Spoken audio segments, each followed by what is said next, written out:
日本に住む国民すべてが国民健康保険や後期高齢者医療制度、または社会保険に加入していますが、国民健康保険料に上限額が設定されていることをご存知でしょうか。2024年度から国民健康保険料の上限額が2万円上がります。本記事では、国民健康保険料の上限額や上限の上昇によって影響が出る年収の目安はいくらなのか等を紹介します。会社員で年収1000万円以上の割合は、大企業ほど高年収を目指せる国民健康保険料の上限はいくら？令和5年度での国民健康保険料の上限は年間104万円でしたが、令和6年4月1日から上限が106万円になりました。令和6年1月の官報にて国民健康保険法施行令の一部を改正する政令令和6年政令第17号が交付され、国民健康保険の医療分に含まれる後期高齢者支援金等限度額が22万円から24万円に引き上げられることに伴い、全体での上限額が2万円上がったのです。令和6年度国民健康保険料の上限額の内訳は、医療分基礎限度額65、24万円介護納付金限度額17万円106万円です。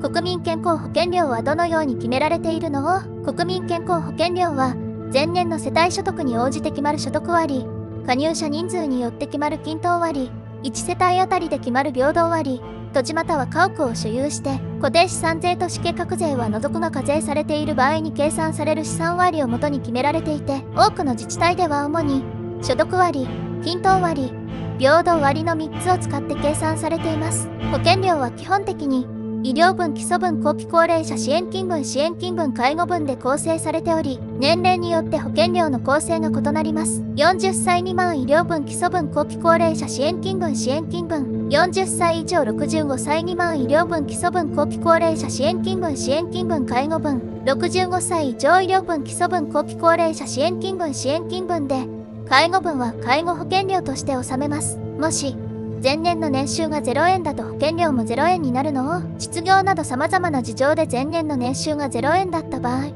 今年度の保険料も0円になるのでしょうか。結論から先に言うと国民健康保険料は0円にならず、保険料を支払う必要があります。前年の所得が一定金額以下の時には、所得によって保険料が2割から7割軽減されて納付金額が決められ、世帯主に納付通知書が届きます。保険料上限引き上げの影響が出る年収の目安はいくら？今回の改正で上限額が引き上げられましたが、国民健康保険に加入している人すべての保険料が一律に上がるわけではなく、所得が一定金額以上に達した人が対象です。厚生労働省の令和5年度発表資料による試算では、単身世帯扶養家族がいないでの国民健康保険料の上限に到達する年収目安は以下の通りです。令和5年度給与収入または年金年収で約1140万円所得では約960万円。令和6年度給与収入または年金年収で約1160万円所得では約980万円。令和5年度と比べて、年収の目安が約20万円引き上げられる見込みになります。まとめ、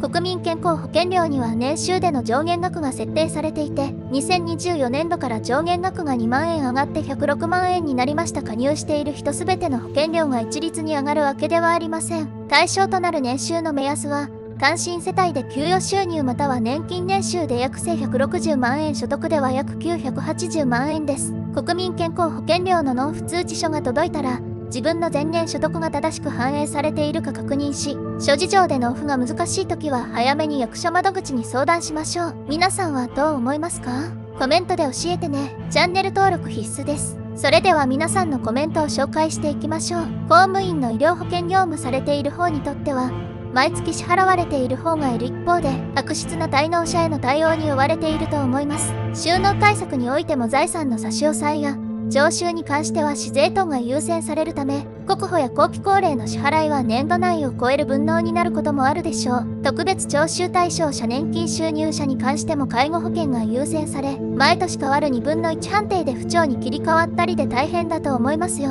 消費税と国保料は幅広い庶民、中小所得者が一番負担が重いしなおかつ取りやすい仕組みになっている。年収が5000万ある人にはポテチが値上げしようが、ガソリンや酒を二重課税しようが、光熱費が上がろうが関係ない。子育て支援を社会保険料から搾取するようだが、それも本末転倒。増税というと騒ぐから保険料に上乗せするとは昔の時代劇の悪代官と変わらない。悲しいことにこの世には水戸黄門はいないのが現実。これから介護保険のさらなる負担、あるいは感染症対策、疾病対策に限らずあらゆるものを保険にくっつけると思う。自分は慢性疾患があるからそれでも社会保険料に助けられているかとは思うが、病気をしない。丈夫な方にはかなり無駄な出費に見えると思う。毎年、ギリギリで国保上限に張り付いてるものですが、国保のほか、年金と各種税金を支払ったら所得は実質600万オーバーぐらいです。予定納税が増えたとしたとギリ600万です。体感、半分税金です。自営業なので、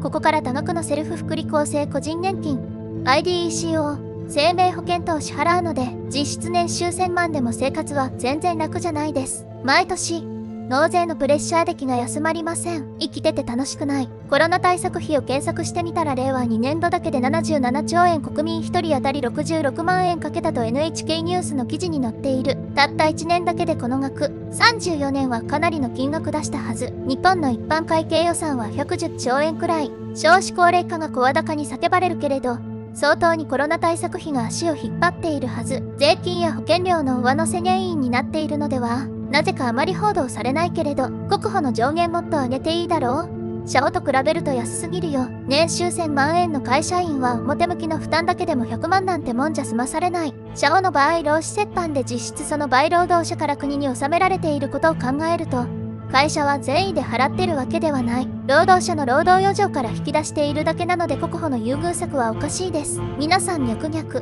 年収1000万円でも年収100億円でも年100万円ちょっとしか国保払ってなかったってことだよ。逆進性の鬼のような世界にも稀に見る反社会的な税制なんだよこれ。保険料を定率としても逆進性が高いのに、年収1000万円で上限に達するって意味不明だし、実質貧困層が日本の巨額な社会保険を支えてるってことなんだよね。これには少子化対策費用も入っているのかな。年金生活者は 2.7% 上がりますが、インフレ分には届かず加えて健保保険料の値上がりは厳しいです。いやちょっと待て、高齢者の健康にまだ金かかるから現役世代もフォローしたまえってことを。物価高もあるのにこれはひどい。一昨年のニュースに2年後は増税だらけで地獄しかないって記事があったように思う。確かに生き地獄です。子供の医療費無料ってなってるけど、実質は国民健康保険料を年間4万円くらい払ってるから、無料じゃないよね。取れるとこから取るもすぎる。逆に生活保護でも保険料や医療費は多少払って甘えるな。投資言うべき。こうやってちみちみ上がる仕組みになってるのよ。そんなの国民みんな知ってるから、子供支援でふざけるなと言ってるの。国民にだけ使ってくれへんやろか。なんで日本によらん外国人にまでお金渡すのに、上限引き上げられなあかんのか納得いかへんねん。国民健康保険税。上限はアンフィニでいいと思う。年間の収入に対してパーセントで納税しないと不公平。収入は増えないのに物価や税。30年前とは比べ物にならないくらいの額苦しむ。社会保障充実のために消費税 10% に上げたのに、どこに行った？できるだけ健康に長く生きて、年金を長々期間もらいたいな。なぜここまで不景気を助長させるのか。東京で資産割取ればそれで現場長になる方がいらっしゃるでしょうね笑い。でも自民党議員は年間10億くらい非課税らしいっすね。真似したいわ。団塊世代などの老害世代は医療に10割負担にすべき。日本を衰退させた罰金。ご視聴ありがとうございました。チャンネル登録は必須です。